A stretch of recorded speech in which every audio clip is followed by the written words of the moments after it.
The last thing I expected to see when I walked into the bar was my own girlfriend, Maya. I was just there to pick up a takeout order after a long day. She was supposed to be having a quiet girls' night in with her friends, watching movies. At least that's what she told me. But there she was, holding court at a corner table with her 3 best friends, all of them laughing loudly. I was about to walk over and surprise her when I heard my name. I froze near the service station, partially hidden by a fake plant.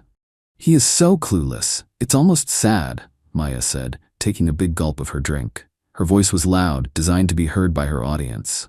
"I'm seeing my affair partner tonight. My boyfriend thinks I'm out with the girls." Her friends exploded into laughter, not just little giggles but full-on back-slapping howls. One of them, Brianna, wiped a tear from her eye and said, "Maya, you are going to get caught one of these days." "Please," Maya scoffed, waving her hand dismissively. "He trusts me completely. He's a good little provider, works all day, comes home, pays the bills, the perfect cover." The bartender looked over at me, holding my bag of food. He had a pitying look on his face. He'd heard it too, the whole conversation. I just gave him a small, tight nod, walked over to the register, and pulled out my wallet. As I paid, I could still hear them. They were talking about the guy. His name was apparently Greg. I didn't say a word to them. I didn't storm over and make a scene. What would have been the point? To give them the drama they so clearly craved? No.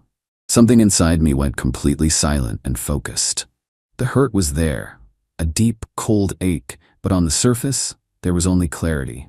I walked out of that bar, got into my car, and just sat there for a minute, the smell of my now unappetizing dinner filling the air. She wasn't just cheating. She was bragging about it. She was mocking me, our life, everything I thought we were building. And her friends, her support system were cheering her on. My mind started working. Greg. I didn't know a Greg, but I knew how to find him. Maya was smart, but she was also arrogant. Arrogance makes people sloppy. I drove home, my mind a blank slate of cold calculation. The plan wasn't fully formed yet, but the foundation was there. She thought I was clueless. I was about to show her just how much I could figure out when properly motivated. When I got back to our apartment, I put the food in the fridge and went straight to her laptop, which she always left on the desk in our spare room. It was password protected, but after 3 years together, I knew her patterns.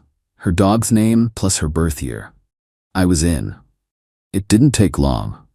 Her social media messages were a goldmine. Greg wasn't just some random guy. He was a colleague from her old job. A quick search of his name brought up his profile. He was older, maybe in his late 40s, and his profile picture was a smiling shot of him with his arm around a woman. His wife. Her name was Sandra. They had 2 kids, both in high school. The pieces clicked into place. This wasn't just a simple affair. This was a messy, multi-level betrayal. I scrolled through Sandra's public profile. It was full of family photos, posts about her kids, soccer games, and proud updates about her husband's career. She looked like a nice person who had no idea her world was about to be blown apart. I looked at the message history between Maya and Greg. They were planning to meet at his place tonight after his wife and kids had left for a weekend trip to visit family. He had sent her the address. A nice house in the suburbs, about 45 minutes away. My first thought was to just send everything to Sandra. The messages, the pictures, burn it all down. But that felt too simple, too easy. Maya and Greg deserved more than just an angry text message. They deserved a consequence that was as public and humiliating as their own arrogance. A new plan began to form, more intricate and far more satisfying. Maya thought she was going to her affair partner's house for a secret night together. She was right about the house, but the person waiting for her inside wasn't going to be Greg, and I was going to make sure of it. Update 1. The 48 hours after I discovered the affair were the most focused of my life. I operated on pure adrenaline, every action precise and deliberate. My first task was to get Greg out of his own house on the night of the planned meeting. This required some digging. From Greg's public profile, I knew where he worked. It was a mid-level tech company. I also found his job title. A little more searching on a professional networking site gave me the name of his direct supervisor. People share a surprising amount of information online. My plan needed a believable emergency, something that would pull him away from his house without question. I created a temporary, anonymous email address. Posing as a concerned colleague, I sent an email to his supervisor. I kept it vague but alarming. I wrote that I had overheard Greg talking about a major security flaw in their company's main client portal, and that he seemed to be planning to exploit it for personal gain over the weekend. I mentioned that he seemed agitated and was talking about making them pay. It was a complete fabrication, but it was the kind of corporate nightmare that supervisors are paid to take seriously. To make it more believable, I included a few technical-sounding buzzwords I pulled from his company's website. I sent the email on Friday afternoon, about 3 hours before Maya was scheduled to arrive at his house. The next piece of the puzzle was Sandra, Greg's wife. This was the most delicate part. I couldn't just call her. I needed to present the information in a way that was undeniable and made her an ally, not an adversary. I created another anonymous email account. I wrote a short, direct message. Sandra, I am a stranger, but I have information that deeply affects your family. Your husband, Greg, is having an affair. The woman he is seeing is named Maya. They are planning to meet at your house tonight. I have attached screenshots of their conversations, including their plans for this evening. I am sorry to be the one to tell you this. What you do with this information is your choice. I attached a dozen screenshots, the most damning ones. The ones where they talked about her and the kids being out of town. The ones where they made fun of me. I sent the email and then deleted the account. The message was delivered. The rest was up to her. The final and most crucial step was ensuring Maya could get into the house. I knew Greg would be in a panic after a call from his boss. He'd be distracted. I needed to make sure the door was open for the drama to unfold. I used a simple text spoofing app, a tool that lets you send a message that appears to come from another number. I set it to Maya's number and sent a message to Greg. Hey, running a little late. Leave the back door unlocked for me. Can't wait to see you. It was her style. Arrogant, a little demanding. He wouldn't question it. With all the pieces in place, all I had to do was wait. I spent that evening at my own apartment, tracking Maya's location through the app we shared, an app she insisted we get for safety, but which I now realize she used to make sure I was where I was supposed to be. I watched her little icon travel across the city, heading towards the suburbs. Around 8:30 p.m., my phone rang. It was a number I didn't recognize. I let it go to voicemail. A minute later, a message popped up. It was from Sandra. Thank you, it said. That was all. At 9:15 p.m., Maya's icon arrived at Greg's address. I imagined her walking up to the house, full of excitement and anticipation. I imagined her finding the back door unlocked, just as she had asked. I imagined her stepping inside, expecting to find her affair partner, only to be met with the cold, hard reality of his wife. The silence on my phone was deafening. I knew the storm was breaking, and I was miles away, perfectly safe. Update 2. The first call from Maya came at 9:27 p.m. I ignored it. Then another, and another. A string of frantic panic texts followed. Where are you? Call me right now. Something terrible has happened. I let them pile up, each notification a small victory. I had a beer and turned on a movie, but I couldn't focus. My attention was to my phone. Then came the voicemails. The first one was just her, sobbing, barely able to speak. The second one was more coherent. Her voice was a choked whisper. She was here. His wife was waiting for me. She knew everything. She had pictures. Our texts. How did she know? She kicked me out. She threw my purse into the yard. I'm standing on the street. Greg won't answer his phone. Please, you have to come get me. I'm scared. The sheer, unadulterated panic in her voice was exactly what I had expected. Her perfect secret world had imploded, and her first instinct was to call the very person she had betrayed to come and rescue her. The irony was delicious. I didn't call her back. I didn't text. I just let her stand there on a dark suburban street 45 minutes from home with no purse and no ride.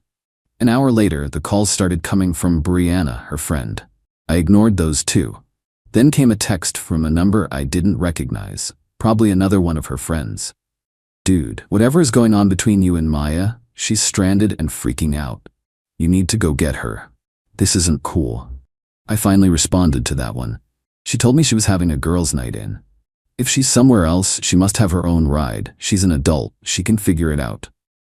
The fallout over the next few days was a cascade of consequences. I got home from work on Monday to find a note taped to my apartment door. It was from Maya, a long, rambling apology scrawled on a piece of notebook paper. She wrote that she had made a terrible mistake, that Greg meant nothing, and that she was terrified of losing me.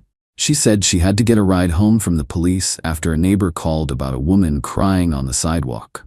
I took the note, crumpled it up, and threw it in the trash. The next day, I got an email from Greg. It was a pathetic, groveling message. He begged me not to tell anyone at our old company about the affair. He said his wife had kicked him out and was filing for divorce. He said he was ruined. He clearly thought I was the one who had contacted his boss about the fake security threat. I didn't correct him. I replied to his email with a single line. Consequences are a funny thing, aren't they? Maya, realizing that apologies and guilt trips weren't working, tried a different tactic. She showed up at my apartment. I didn't let her in. I spoke to her through the closed door. "Go away, Maya," I said. "Please, just let me talk to you," she pleaded. "I need to get my things." "I'll pack your things for you," I said. "Send me a mailing address. You're not coming back in here." She started screaming then, calling me a monster, saying I had set her up, that I had ruined her life. I just walked away from the door and put on my headphones. The true beauty of the plan was its deniability. I never directly contacted her. I never directly contacted Greg after the initial setup. I just created the conditions for their own actions to destroy them. Sandra was the one who confronted her. Greg's boss was the one who called him into an emergency meeting. All I did was connect the dots. The smear campaign started soon after. Maya told all her friends that I was a psychopath who had stalked her and set her up. But the story had too many holes. Why was she at a man's house in the suburbs if she was supposed to be at a girls' night? How did his wife know she was coming? Her friends, especially the ones who had been at the bar, started to distance themselves. They had been happy to laugh at the joke when it was on me. They weren't so happy to be associated with the messy reality. The final piece of the puzzle fell into place when Sandra contacted me again. She sent me a long email thanking me. She said that my email had been the final push she needed to leave a marriage that had been unhappy for years. She also told me something interesting. In their divorce proceedings, Greg had to disclose his finances. It turned out he was deeply in debt, something he had hidden from everyone, including Maya. The fancy lifestyle he had been promising her was a complete fantasy. So not only had Maya's affair partner been exposed, but he was also a fraud. The life she was trying to upgrade to didn't even exist. Final update: it's been 3 months now, and the dust has finally settled. The aftermath of that one night has been more comprehensive than I ever could have planned. After I refused to let Maya into the apartment, she had her father call me. He tried to be intimidating, talking about her rights as a resident. I calmly explained that her name wasn't on the lease and that she was welcome to pursue legal action if she felt she had a case.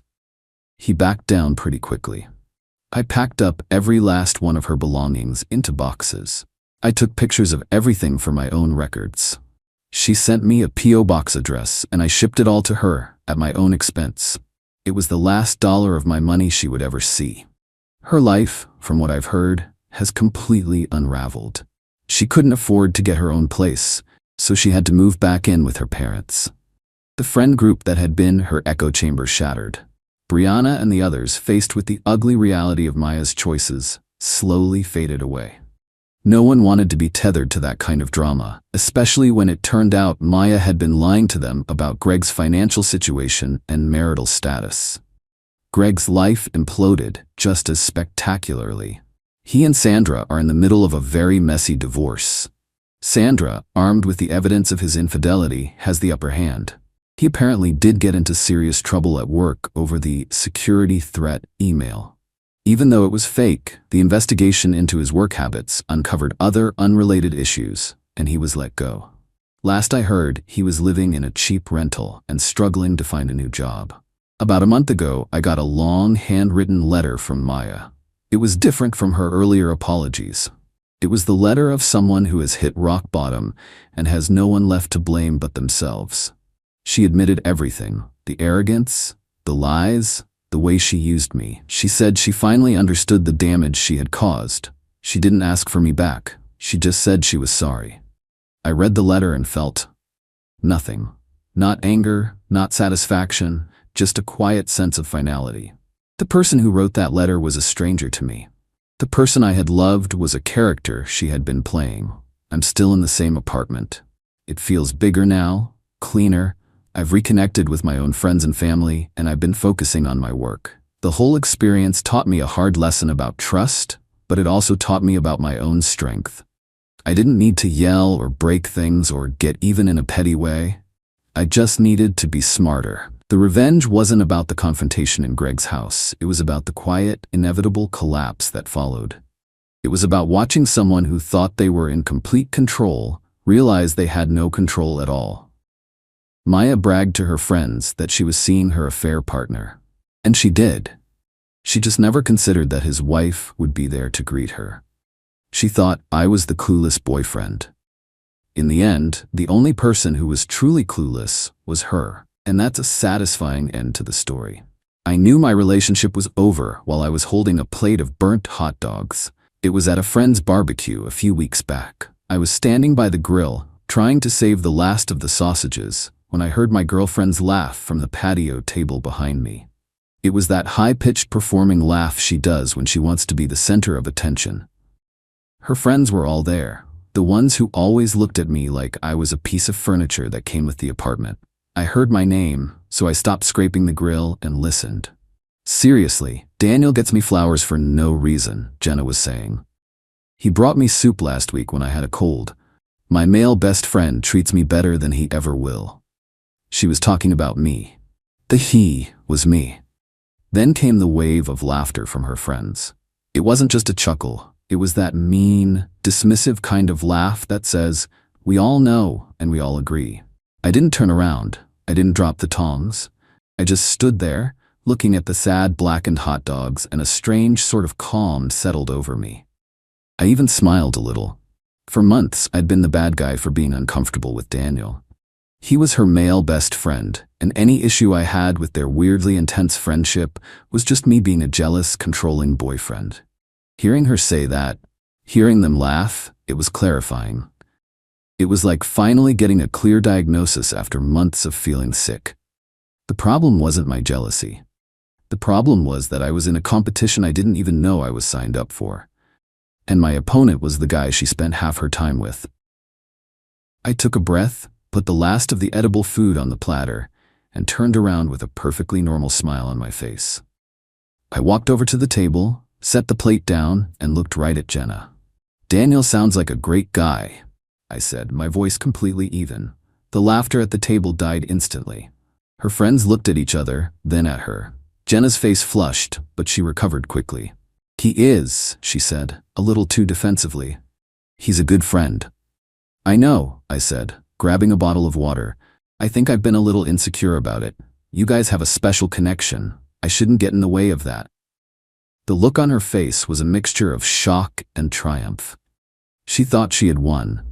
She thought I had finally surrendered, finally accepted my secondary role in her life. She had no idea that I wasn't surrendering. I was agreeing to the terms of a war she had just publicly declared, and I had no intention of losing. For the next few weeks, I became the most supportive boyfriend in the world. I encouraged her to hang out with Daniel. When she'd say they were going out for dinner, instead of getting quiet, I'd say, "Awesome, you guys have fun. Tell him I say hi." When he'd text her in the middle of our movie night, I'd pause the movie and say, "You should get that. It might be important." I was laying the groundwork. I knew Daniel. I'd seen the way he looked at her when he thought no one was watching. He wasn't a friend.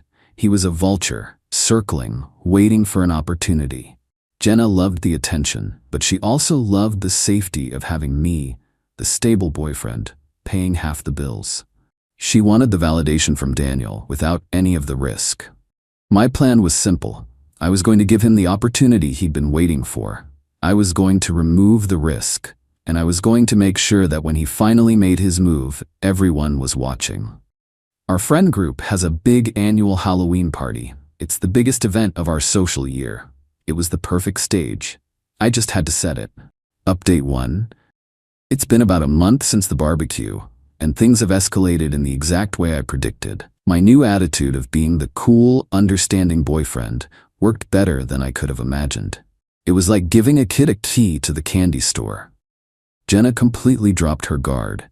Daniel went from being a frequent visitor to a permanent fixture in our lives. He'd be at our apartment when I got home from work, sitting on my couch, eating my food. Jenna would explain it away. Daniel had a rough day, so I told him to come hang out. Or Daniel was in the neighborhood and brought us that new coffee. It was always us, but he was never there for me. I played my part. I'd shake his hand, ask him how he was doing, and then retreat to my office to get some work done. From there, I could hear them laughing, their inside jokes, the way she'd playfully hit his arm. It was a performance, and I was giving them the space to rehearse. The financial side of things got interesting too. Daniel was always buying her things, small, thoughtful gifts, a book from her favorite author, a new flavor of tea she'd mentioned wanting to try. Jenna would show them to me, almost as if to prove a point. "Isn't he the sweetest?" she'd say. I realized she was using his small gestures to justify her own dissatisfaction. He bought her a $10 book. I paid the $700 half of the rent. But in her mind, the book was more valuable because it was thoughtful. So, I started my own documentation. I created a spreadsheet. In one column, I listed every financial contribution I made to our shared life: rent, utilities, groceries, car insurance, vacation savings. In another column, I listed Daniel's contributions: one book, a bag of coffee, soup. The numbers were clarifying. The Halloween party was approaching, and I started laying the final pieces of the trap. I knew Daniel's weakness was his ego, especially when he drank. He loved to be the center of attention, the charming guy who could win over any woman. A week before the party, I casually brought up costumes. Jenna said she didn't know what to be. I suggested something that would require a partner. "You and I could go as a famous couple," I said, knowing exactly what her response would be. She hesitated. Actually, Daniel and I had this hilarious idea to go as an angel and a devil. "It's just a joke." Instead of getting upset, I leaned into it. "That's brilliant," I said with a fake laugh. "You guys would kill that. I'll just go as a vampire or something. It's no big deal." She was so relieved. She thought she had expertly navigated a potentially tricky situation. In reality, I had just handed her the rope, an angel and a devil. Perfect. It put them together as a unit for the entire night. The day of the party, I did something that felt a little devious, but necessary. I knew the hosts, Sarah and Tom, very well. I texted Tom and told him I was planning on proposing to Jenna at the party. I told him it was a huge secret and that I wanted it to be a surprise for everyone. I asked if he could help me out by making sure their friend, a guy who was a semi-professional photographer, was around our group later in the evening to capture the moment. Tom was ecstatic. He promised to be discreet and to have the photographer ready. Of course, there was no ring, there was no proposal, but there would be a photographer, and there would be a moment to capture. That night, we went to the party. Jenna was the angel, in a white dress with a halo. Daniel was the devil, complete with horns and a pitchfork. They looked like a matching set. I was a generic vampire, which felt fitting. I was there to drain the life out of their little charade. I spent the first hour of the party being the perfect, detached boyfriend. I got Jenna drinks, I complimented her costume, and then I let her go, like letting a dog off a leash. She immediately gravitated to Daniel, and they started working the room together. My job was simple. Every time I saw Daniel's drink getting low, I'd find a way to get him another one. I'd bring a round of shots for the group. I'd catch him on his way back from the bar and hand him a beer. "Dude, you're not drinking fast enough," I'd say with a laugh. He loved it. He thought we were buddies. By 11 p.m., he was exactly where I needed him to be. Loud, overconfident, and sloppy. Jenna was laughing at everything he said, completely oblivious to the line he was about to cross. I saw Tom give me a subtle nod from across the room. The photographer was in position, pretending to take candid shots of the party. I made my move. I walked over to a group of our mutual friends, the ones who had been at the barbecue, and started a conversation, intentionally turning my back to Jenna and Daniel, but keeping them in my peripheral vision. I was creating the illusion that I wasn't paying attention. I was giving him the green light. I saw him lean in close to her, his hand on her back.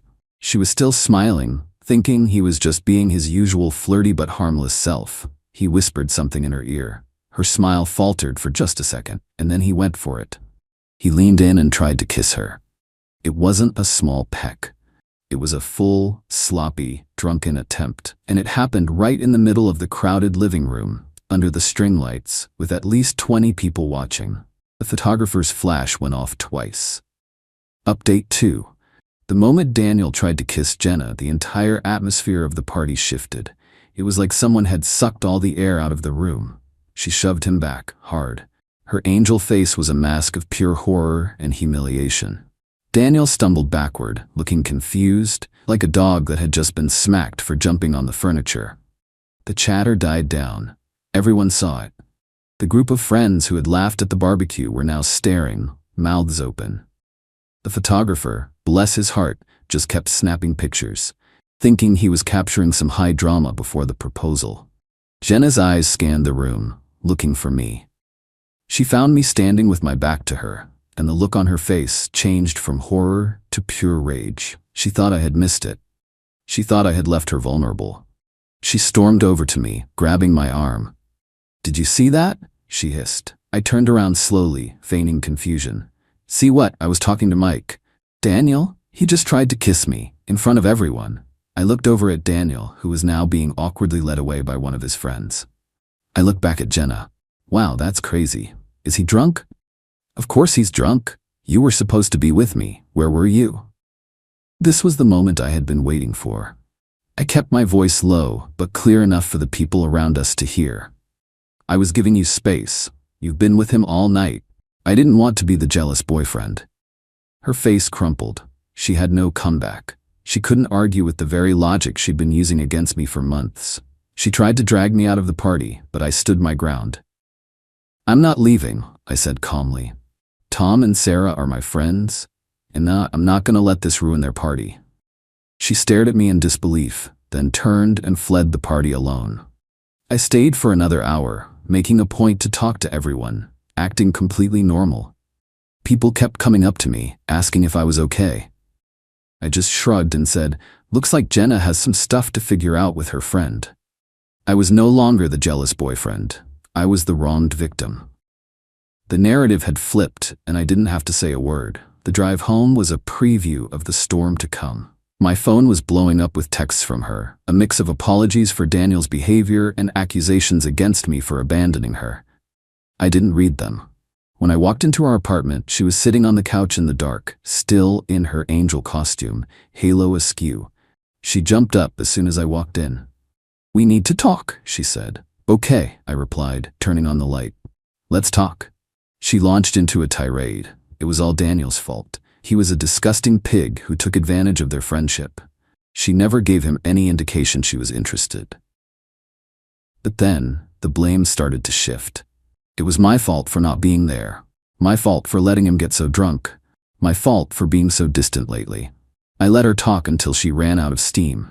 I just stood there, listening, not interrupting. When she was finally done, breathing heavily, I walked over to the kitchen counter and picked up a single piece of mail that had been sitting there. It was the renewal offer for our apartment lease. "I overheard you at the barbecue a month ago," I said. My voice was quiet. "The one where you told your friends that Daniel treats you better than I ever will. The one where they all laughed." The color drained from her face. She looked like she'd been slapped. That was just a joke," she stammered. "It didn't sound like a joke," I said. "It sounded like the truth, so I decided to test it. I gave you everything you thought you wanted. All the space, all the time with him, no jealousy from me. I wanted you to have the full Daniel experience. And now you have. How did that better treatment feel?" She was speechless. She just stared at me, her mouth opening and closing. "The proposal story I told Tom," I continued. "Not real. But I needed a photographer. I needed everyone to see what I already knew. That he isn't your friend. He's a guy who wants to get with his friend's girlfriend. And you? You're the girl who loves the attention so much you're willing to humiliate your own boyfriend to get it." I tossed the lease renewal letter on the coffee table in front of her. The lease is up in 60 days. I've already told the landlord I'm not renewing. I've already found a new place. For me. Alone. So you have 2 months to figure out where you're going to live. Maybe Daniel has a spare room. You guys seem so close. She finally found her voice. It was a whisper. You planned this. All of it. You planned it, I corrected her. You planned on having a boyfriend to pay the bills and a best friend to give you all the attention you need. You just never planned on the two worlds colliding. Now they have. I walked into our bedroom and closed the door, leaving her standing alone in the living room with the ruins of her perfect little setup. The silence on the other side of the door was more satisfying than any shouting match could ever be. Final update. The 60 days following the party were a slow, painful, and deeply satisfying unraveling of Jenna's entire world. She went through every stage you could imagine: denial, anger, bargaining, and finally, a pathetic, self-serving depression. For the first week, she tried to pretend like nothing had happened. She'd make coffee in the morning and ask how I slept. She tried to initiate conversations about our day. I shut it down every time with one-word answers. I wasn't being cruel. I was being a gray rock. I gave her nothing to work with, no emotional reaction to feed off of. I slept on the couch. The apartment was a library of silent tension. The social fallout was immediate. The pictures from the party surfaced. The photographer, thinking he was just sharing party pics, posted a few to social media, including a crystal-clear shot of Daniel lunging at a horrified Jenna. The story spread like wildfire through our friend group. Daniel became a social pariah overnight. He deactivated his accounts and went completely dark. Jenna lost her #1 source of validation in an instant. Her friends, the ones who had laughed at me, were now in an awkward position. A few of them reached out to me to apologize, saying they had no idea how weird the dynamic with Daniel really was. I accepted their apologies, but kept my distance. They had shown me who they were. Jenna's bargaining phase was the most desperate. She wrote me a long, tearful letter about how she had made a terrible mistake, how she had taken me for granted, how Daniel had manipulated her. She promised to block him, to go to therapy, to do whatever it took to earn back my trust. I read the letter, and then I slid it back under her bedroom door with a sticky note on it that said, "Too little, too late." She realized I was serious about moving out when my new furniture started getting delivered to our apartment. I had ordered a new couch and bed frame, and since I was still on the lease, I had them sent there. Watching her face as 2 delivery guys carried my new sofa into the living room was a moment I will treasure. The reality of the situation was becoming tangible. Her anger peaked about 2 weeks before the move-out date. She cornered me in the kitchen and screamed at me for half an hour. She called me a manipulative monster for setting her up. She said I had ruined her life, that I had destroyed her reputation and her most important friendship. I just waited until she was done and said, "You humiliated me in front of your friends. You entertained another man for months. You broke the trust in this relationship. All I did was hold up a mirror. If you don't like what you see, that's on you." The last week was just sad. She finally accepted that it was over and started half-heartedly packing her things. She couldn't afford the apartment on her own, not even close. She had to ask her parents if she could move back into her childhood bedroom. The same parents she had been bragging to for years about her perfect life in the city. The day I moved out, she was there, sitting on a pile of boxes, watching me carry my things to the truck. She looked small and defeated. She asked me, one last time, if there was any chance for us. "No, Jenna," I said, not unkindly. "There isn't. You made your choice at that barbecue. It just took a while for the consequences to catch up. I've been in my new place for a month now. The peace and quiet are incredible. I've reconnected with my own friends, the ones who were never big fans of Jenna. Life is simpler, better. I heard through the grapevine what happened to her. She's living at her parents' house, an hour outside the city. She and Daniel never spoke again. Her friend group has mostly moved on, tired of her constant drama and victim narrative.